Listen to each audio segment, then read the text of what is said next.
Hey guys, welcome to our review of episodes 24 and 25 of Ultraman Rube, RB, and yeah, we just got. Oh, I'm your host, President Stratos. Here with me today we have. Cinder Blaze. Dude, welcome back. We didn't just get done watching this episode. That was yesterday.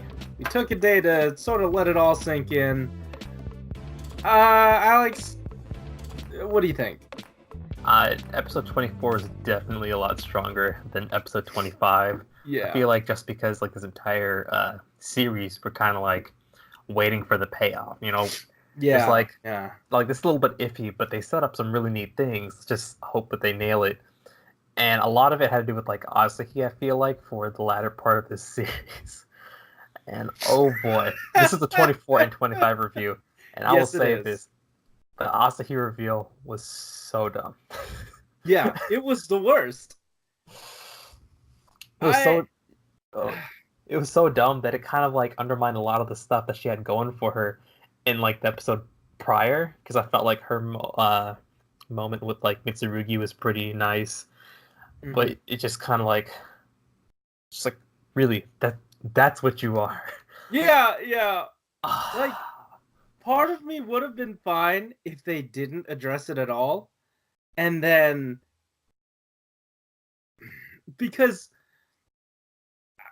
I don't understand where this new crystal came from, what it was built from, what it came out of. It just happened. There was no, like, the mom didn't originally have it. And, like, I don't know where it was generated from, because honestly, I had a bit of very misleading foreknowledge that there was gonna be an Ultra Woman form for the sister, I think, or I saw like the orange Ultra Woman from something, and I thought, oh, then it would follow that, like, you know, Mitsurugi gave her the powers. That's why she has the gyro. And she's going to use it to transform into an Ultraman. And then they're going to defeat the monster.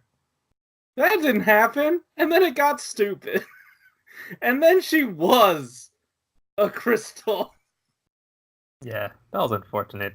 But let's kind of go back to some of the positives. I think I was bashing on it in our prior like discussion of this, but yeah, kind of thinking about it a little bit over the little arc that the brothers had with their parents. I liked it. That was really solid.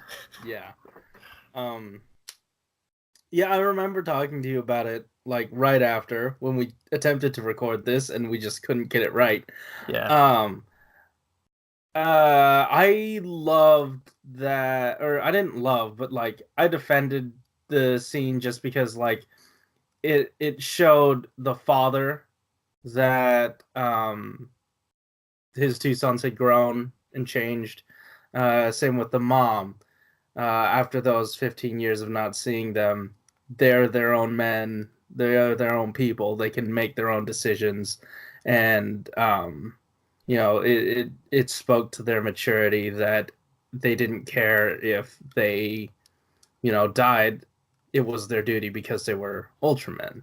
Yeah, and it kind of reminded, like, when he made that promise to the mom in the first place, it kind of reminded me, for me, it felt like he took himself back to the time where he and the mom were, you know, the parents for the young brothers. But, like, he's kind of, like, you know, grown over time, and I feel like if he was by himself, he would have probably allowed them. Maybe he would have hesitated still, but he would have let them go a lot easier. But because, you know, he just got his wife back, he was kind of taken back to that time and is a little bit more protective of them because he still sees them as the boys. But they grew up to Ultramen. Well, Rube is for growing up. The thing about that is he only recently learned that they were Ultramen too. So like it's a whole layer of these guys have been fighting this whole time, because like up until recently he hasn't sort of, I feel like he hadn't sort of associated the Ultramen to them, right? He only saw them as his kids and they needed protecting. But once they said, hey, we're gonna go out there and fight because it's what we have to do. I feel like there was just this moment for him where he realized, oh yeah, they are the Ultraman. They saved us. They're the ones always putting themselves before others. These are my kids. They are, they are their own people. Yeah, but I feel like the mother kind of instilled that fear in him that just like, yeah, don't. definitely. Like he probably been like, oh yeah, just go kick that guy's ass. No, like it's not like he would know that they would get fried. Oh, that's true. Yeah. Well, I was just saying that like I think he would still hold a bit of apprehension, but still would have let it go. But yeah, definitely having the mom back sort of messed him up a little bit in the head. I also really liked as hilarious as the setup was, where like, she's about to send herself back into the dimension, and then the boys show up. And then also, hey, Dad limped on by. We left Asahi alone. Yeah. Like, I think we're kind of like making fun of that scene where, like, oh, it's like you guys have to leave. I'll stay here and keep it contained or whatever. yeah. It's like you can just leave too. Yeah. There was literally nothing stopping it because it was going to happen. Like the transportation, the teleportation was going to happen. And like it was already set in motion. There was nothing she had to like hold down herself or do anything about it. And if it failed, it failed. Like there wasn't any time left. Exactly. And like she had to turn it off herself. That was the thing. Like nothing was stopping it from happening. Yeah. Okay. Oh, yeah. Yeah, sorry. But like another thing for episode 24 that I thought was really great was Grigio. Yes! Mitsurugi's monster form was the most adorable kaiju I've seen in a while. All of its primary attacks were hugs. And like there was something like it had like a baby face for me. You know, like yeah. That poor thing. It was right? and it showed that it was trying so hard. Like that part just really made me feel for Mitsurugi in that final. But the Ultraman kind of suck at protecting people, so it kind of like hobbles its way in front of them and just takes the laser that was gonna go in between them anyways. But it's a thought that counts. Just dies. I think that the shock from that, and the blood coming out of that. Oh my god! Really, just like we're awestruck. My favorite part about the scene, and you can watch it unfold in the watch along, is when like she gets shot. Like there's this tense music, right? And then she gets shot. The moment she gets shot, that beam murders the music as well, and it just falls flat. It's like the band was killed. Yeah, I'm surprised. It was hilarious. Also, since we were talking about the fight, there was that part where they had like the combo medley. Yeah. Which would have been cool if they weren't just fighting a stationary object. Yeah. I feel like the worst part of this finale was the boss itself, the Leukocyte. Yeah. It just did not move at all. Like it couldn't. It was way too tall. Like the actor was probably on like some kind of platform or something. And like when they do knock him back a couple times, it's kind of evident that there is some sort of platform just kind of like, rolling on. Yeah. So it wasn't as engaging of a fight. When they did go up and like fly, it looked a little cool, but like even then, he was just kind of stationary and just kind of had a whack Ultraman. And hey, it could also lift its tail and shoot lasers from it. Yeah. I mean, the way that it looked like in the episode definitely wasn't it holding up its tail. Yeah. But yeah, on top of that, my takeaway from it is like you really needed to set this guy up more, because up until now, like only until recently we learned about the Leukocyte. We thought it was the two Ultramen against the one monster, and they sacrificed themselves to take down the monster. We only now realize that Mitsurugi was the monster. And, like, that would have been a cool reveal midway through, and then we deal with the consequences of that. But the Leukocyte didn't really have as much setup. Sure, we got time to be scared of it, I guess, but once it actually showed up and didn't do anything, like it had the threat that it needed to have for that finale. I feel like it was set up enough that we would have to fight a threat like that. But the thing is, like, once it actually like shows up, like, the monster just doesn't have any personality. And I know, like Ultraman, the monsters typically don't really need to have like a person behind them. Like, they just kind of like emote through their actions, which this one didn't have, by the way. Yeah, it just kind of like fell flat. Like, we knew like the Leukocytes were pretty strong, and we knew that they probably needed the power of the two Ultraman and Mitsurugi's gyro. Yeah. But it just all didn't like connect in a way that we really wanted it to. Mm-hmm. Also, like, we could talk about how bad the what is it? What's her name? Happy Asahi?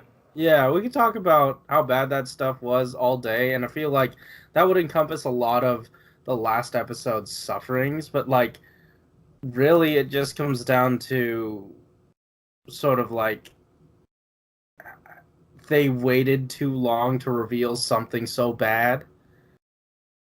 And then, like, I feel like they just kind of, like, dwelled on it a little too long. You know? It's like, maybe she was, like, all my positivity stored in a crystal, and I'm choking out the ice cream. So Alright. But, like, they went the weirdest route, because, like, we had speculated, oh, yeah, he must be the mom or something, and shenanigans happened, and it's the mom that is actually the sister. But it turned out that it kind of was. It wasn't, and then it was, because it was the happy... Look, okay, I said I didn't want to crap on it the whole time. We could do that all day. We could talk about how stupid it was. But I think had they, like, actually given you concrete evidence towards something tangible, something recognizable, as like if we built towards something that made sense, it would have landed a lot better. But we were building interesting stuff, and then what it led to was really stupid. Yeah, and, like, the explanation felt a little retconny. Yeah. You know? And then it was like, oh, maybe she was the positivity that, you know, our mom had the entire time. Maybe all the crystals had a bit of positivity. Oh my god! We like I said, we could do this. I could do this all day, but like the thing is, sure, you could argue like, hey, it's not really the conclusion. It should be everything leading up to the conclusion, and if you enjoyed that, blah blah blah. But the thing is, the conclusion to her arc really upends a lot of like interest I had in the show, the investment I had, and in such a short show, like, I don't know, that interest carried me most of the way through. Yeah. Oh well. Yeah. Okay. Do you have anything else? You know what? Let's just maybe move into our full thoughts over the series. Yeah. Well, if you've been following along for this entire ride, then you know that, like, we are fanboys of Aizen. I personally believe that he hard carried that series when, like, our two main protagonists hadn't really, like, stepped in. Like, when they were both, like, fledglings, they could not carry this show at all. But he did kind of, like, guide them there, and he took them to that next level, and I felt like he did his job as a villain, like, really well. And they were pretty solid. Like, even though we do have our gripes, we do, like, give him shit, like, every episode, basically, they were still pretty good. You know, they were, like, as heroes, they were pretty solid the entire way through, and then the episode 24 was a really really good conclusion for their arc. Yeah. And I did like Rue, but Yeah. they're just like the plot. Just like there's like after the Aizen stuff, there were just too many like dips. I Mhm. feel, and it just took a little bit too long, and the conclusion just kind of left me. Eh. Yeah, because like when you have such a short series, like, and your foundation is brought up with someone who's really interesting, like you said, he was like hard carrying the show. Then you get rid of them halfway through, and again, you have a series as short as this. You don't have a lot of time to build back that goodwill. And like, sure, they did it to some extent, because I did buy into the Mitsurugi and Asahi relationship, but what she meant to you know, the Rube brothers, it wasn't really anything. Like, Mhm. the only reason that uh Isami and what's his name, the I other don't one. know. So the only reason that Red wanted to save her was kind of because he just wants to save everyone, and her feelings should be considered. What if she's not truly evil? She has good intent. This, that, and the other. Like, it's not really. It's not really because they built a relationship up. Blue just straight up wanted to kill her and let her die, you know. So, and that was sort of the thing moving us into the final arc. The indifference and the, just straight up hate Yeah, for her. The only one who truly liked her was Asahi, and it didn't help. yeah. Asahi was also like one of those characters that can be really annoying, and like she's very hit or miss. She is like good at sometimes. Mm-hmm. Like when the moments come for her, she does pretty well. But like if you're kind of like trying to engage some audience members by like that, like the bond between Mitsurugi and Asahi, Mm-hmm. sometimes Asahi's like character becomes like a little too one note. So it's kind of like Mitsurugi's kind of like bouncing off of like a solid wall that just there's no real like meaningful development sometimes. And for Well, those moments, like it falls a little flat. so like I see what you're saying, but I I'm guess I it's like more the other way around. I feel like Asahi was like trying a little bit. She tries a lot to kind of get Mitsurugi to kind of break out of her shell. It takes yeah, way too long, and we're just kind of yes, like, yeah, but like eventually when it worked, because it's that build up and you get the payoff of her actually caring, you know, and I felt it was effective, but as you're saying, like, it didn't always work. I saw, like throughout the series, you get sprinkles of her sort of changing her mind, and then finally, when the chips came down, she was still gonna come in and try to destroy the leukocyte by destroying the world, but she wanted to keep her and her brothers safe. yeah. I think So she I just had too little impact, whereas Aizen was just like he was someone that you had to deal with from like episode one, basically. Yeah, yeah. And then also, Asahi. I will defend her most of the time. Sure, she can get a bit eye rolly, but like, no, she wasn't nearly as bad as I thought she'd be. Yeah, like surprisingly, like I hate that type of character, and like walking away from this series, I don't hate her. I hate how Yeah, her like thing like developed into where she was crystal, but like it's not her that's separate. fault. Yeah, that's a separate thing. Yeah, yeah. So like they did give her a lot to work with, and she did pretty well with that. So I It can't like it also helps that like most times when she served as the foil to be like the one who is saved by the brothers, it wasn't because she was really dumb and got into trouble.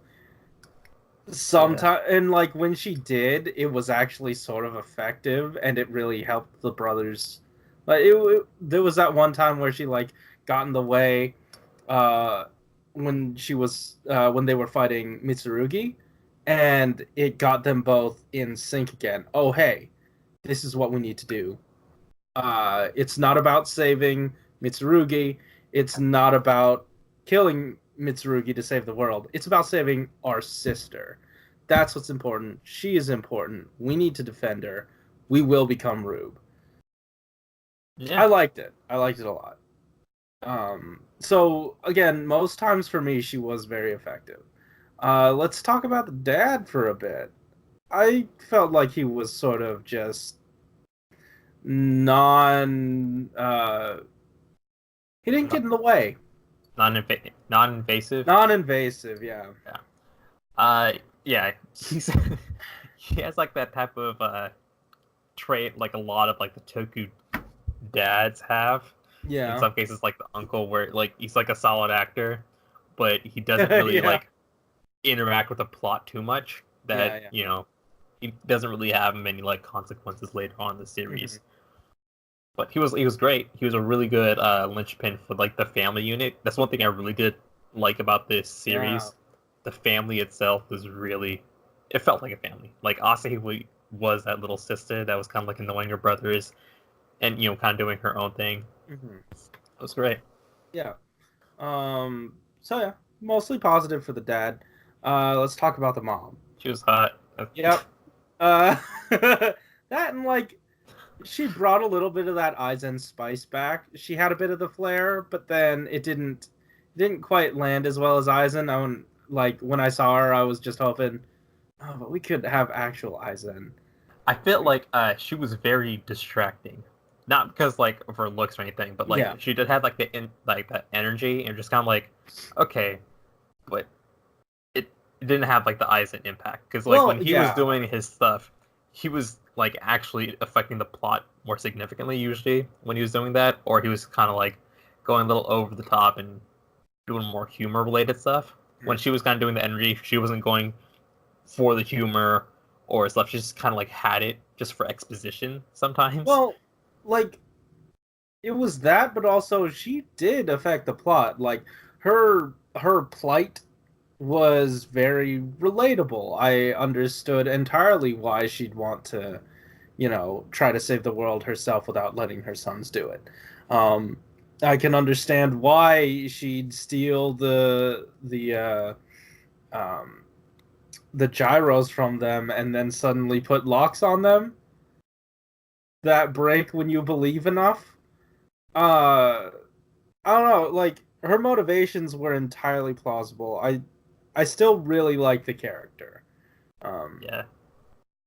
Yeah, like most times, very, very effective. Just reminds me of echoes of something else that I want more of. Also, I felt like her, when we finally do get her, it kind of felt like not undeserved, but like unsatisfactory because she just kind of like plopped out of a different dimension. And then we're just like, oh, okay. And then she's like, all right, here's the finale plot. Yeah. So, let's get to it. It's also because like all the mystery surrounding her just sort of ended. And it didn't like get concluded, it ended. If that makes sense. Like, they didn't address it as some sort of big... I mean, I guess they did, as she would, like, say, hey, she was in the different dimension, but it, like... It didn't bring in anything. It brought in too much new stuff. Too many new elements to advance us into the endgame plot. And it made it feel functionally different, the show. Kind of. I felt like all the plot stuff that surrounded her was like necessary. It's like, oh, well, now I can see like how we'll be able to end the series, and like the next like 3 or 4 episodes. Well, yeah, but like that's why I'm saying she, and you said it too. She plopped out and brought the ending with it. Yeah, yeah. And like, the thing is, it was just she brought too much of the plot. And it wasn't as built up as it could have been because suddenly you have all you need to finish the show right here. Yeah. And I feel like a lot of like the whole like mystery stuff is kind of like at the fault of like the Mitsurugi character because I feel like she was just hiding way too much. Mm-hmm. And then, like, once it's a little bit too late, once you have to actually care about her, then she's like, okay, just a little bit. Just a little bit. And then the mom comes out of nowhere and she's like, here's all of it. But yeah, except for the Asahi bit. We'll get to that later. Well, I mean, that's why I'm saying it made the show shift into that. Like, we kind of saw the end plot, but then she basically built the ending and like turned the show around. Like it stopped being a mystery, and it was suddenly okay. Now we have to end the show. This is how we do it. Done. I don't know. It just like she had too many pieces of the puzzle. What's wrong with you?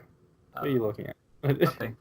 All right, cool. But I don't know. Overall, though, I think Rube was fine. I'm glad we started with this one as like our first Ultraman. Yeah, because we got like introduced to a lot of the other forms, and a lot look cool. So Yeah, and there's gonna be a new Ultraman starting soon. There's a Netflix one. We're gonna go back and do Orb. I feel like there's only up from here. And it's not to say that we don't like the characters. It just wasn't, to me, the story didn't really help them. Yeah. I don't know. Right. Do you have any other thoughts about this show or anything? No? No. All right. So guys, thanks for watching. Thanks for joining us on this journey through Lube, RB episode, though, all of it. But yeah, if you like that episode, hit that like button and subscribe if you want to hear more from us each week. Tomorrow, we're going to be starting our coverage of the Netflix Ultraman series, so go ahead and check that out if you're so inclined.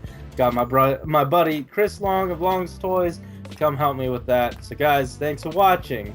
Keep it juicy. Yep. Now I know we wrapped up our thoughts for the series. I was on the Ultraman wiki because I was trying to remember a name. Yeah. And then I see that there's a movie that concludes the series.